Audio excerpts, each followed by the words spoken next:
বাংলাদেশের সোনার দাম এটা নিয়ে আমরা কিন্তু প্রায় একটু ধাঁধায় পড়ে যাই, তাই না? খবরের কাগজ খুললে এক দাম, ওয়েবসাইটে আরেক দাম। ব্যাপারটা কি? কেন এত পার্থক্য? চলুন আজকে এই পুরো বিষয়টা একদম সহজ করে বুঝে নেওয়া যাক। আচ্ছা, ধরুন তো একটা একদম সহজ প্রশ্ন। ৭ই জানুয়ারি ২০২৬ এই তারিখে ১ ভরি ২২ ক্যারেট সোনার দাম ঠিক কত ছিল? মনে হচ্ছে তো খুবই সোজাসাপটা একটা উত্তর হবে, তাই না? যেমন একটা সোর্স বলছে দামটা ছিল ২,২৭,৮৫৭ টাকা। মনে হচ্ছে উত্তর তো পেয়েই গেলাম। কিন্তু গোলমালটা ঠিক এখানেই শুরু, কারণ আরেকটা বেশ নির্ভরযোগ্য সোর্স বলছে দামটা ছিল ২,২৪,৯৪০ টাকা, মানে একটু অন্যরকম। আর এখানেই কিন্তু শেষ না। তৃতীয় আরেকটা সোর্স বলছে দামটা আসলে ২,২২,৭২৪ টাকা। ভাবা যায়, একই দিনে একই সোনার জন্য তিনটা আলাদা দাম। এই বিভ্রান্তির কারণটা কি? চলুন এই রহস্যের গভীরে ঢোকা যাক। ওকে, তাহলে চলুন পুরো বিষয়টা ধাপে ধাপে জেনে নিই। আমরা দেখব এই দামের ধাঁধাটা কি, সোনার ক্যারেট বা বিশুদ্ধতার ব্যাপারটা বুঝব, জানব কারা দাম ঠিক করে, দাম কেন বাড়ে কমে, আর সবশেষে থাকবে সোনা কেনার জন্য একটা স্মার্ট গাইড। তো প্রথম ধাপ, এই সংখ্যাগুলোর পেছনের গল্পটা বোঝা। দামের এই ধাঁধাটা বুঝতে হলে সবার আগে জানতে হবে পরিমাপের এককগুলো। আমাদের দেশে তো সোনা মাপা হয় ভরি আনার অতীতে। এখানে দেখুন, ১ ভরি মানে হল ১১.৬৬৪ গ্রাম। এই হিসাবটা কিন্তু খুবই জরুরি, কারণ আন্তর্জাতিক বাজারে সোনার দামটা ঠিক হয় গ্রাম হিসাবে, আর আমাদের দেশের দামটাও ওই হিসাব ধরেই করা হয়।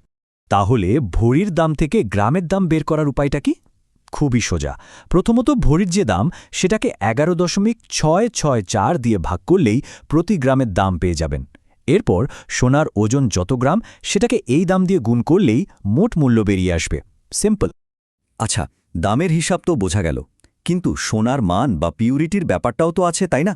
চলুন এবার একটু সোনার বিশুদ্ধতার জগতে ঢোকা যাক, কারণ সব সোনা কিন্তু এক রকম না। আমরা তো ক্যারেট বা কে শব্দটা প্রায় শুনি, এর মানেটা কি আসলে? ক্যারেট হলো সোনা কতটা খাঁটি সেটা মাপার একটা একক।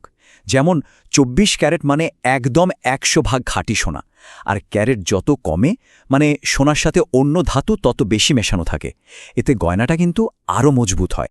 এই সংখ্যাটা একটু ভালো করে মনে রাখুন, ৯১৬। কেন বলছি?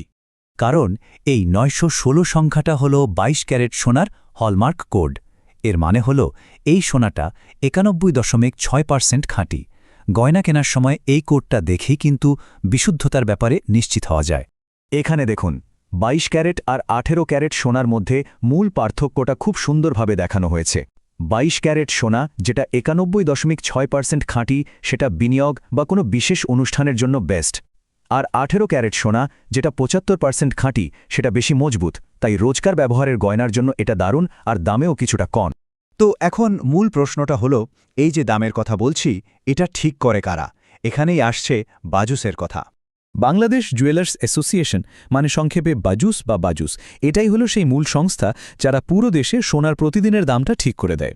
তার মানে আমরা শুরুতে যে কয়েকটা দাম দেখেছিলাম তার মধ্যে বাজুসের ঠিক করা দামটাই কিন্তু অফিশিয়াল। এখন প্রশ্ন হল, বাজুস কিভাবে এই দামটা ঠিক করে? তারা নিজেরাই বলছে যে আন্তর্জাতিক বাজারের দাম, ডলারের দাম আর আমাদের দেশের ভেতরের চাহিদা, এই সব কিছুর উপর ভিত্তি করেই দাম ঠিক করা হয়। মানে এটা হঠাৎ করে কোনো সিদ্ধান্ত না, বরং বিশ্ব আর দেশের পরিস্থিতির একটা প্রতিফলন। কিন্তু এই অফিসিয়াল দামটাও তো প্রতিদিন, এমনকি মাঝে মাঝে দিনে কয়েকবারও বদলে যায়। কেন? এর পেছনে মূলত ৪টে বড় কারণ আছে। ১ নম্বর কারণ হল গ্লোবাল মার্কেট, মানে আন্তর্জাতিক বাজার। লন্ডনের গোল্ড মার্কেট আর মার্কিন ডলারের দামের ওঠানামা সরাসরি আমাদের দেশের বাজারে প্রভাব ফেলে। যেমন ডলারের দাম বাড়লে সোনার দাম সাধারণত কমে, আর ডলার দুর্বল হলে সোনার দাম বাড়ে। ২ নম্বর কারণ হল আমাদের নিজেদের দেশের চাহিদা আর যোগান। ধরুন বিয়ের মৌসুম বা ঈদের সময়, তখন তো সোনার চাহিদা অনেক বেড়ে যায়, আর চাহিদা বাড়লেই দামও বাড়তে থাকে। ৩ নম্বর কারণটা হল দেশের সার্বিক অর্থনৈতিক অবস্থা।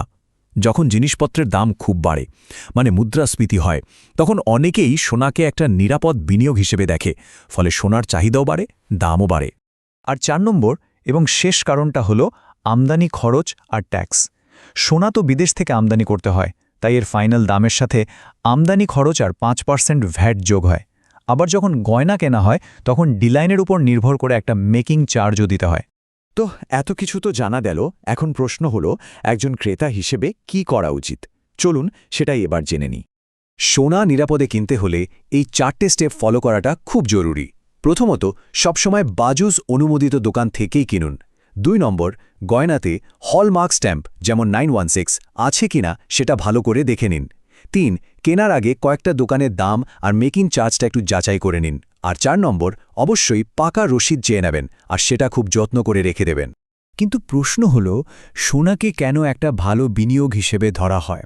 প্রথমত, লম্বা সময়ে এর দাম বাড়ার সম্ভাবনা অনেক বেশি।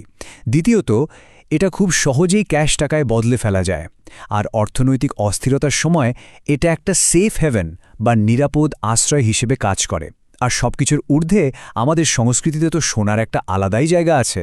সবকিছু মিলিয়ে আজকের এই যে এত পরিবর্তনশীল একটা বিশ্ব, এখানে ভবিষ্যতের জন্য সোনা কি আসলেই সবচেয়ে নিরাপদ বিনিয়োগ? প্রশ্নটা কিন্তু ভাবার মতো।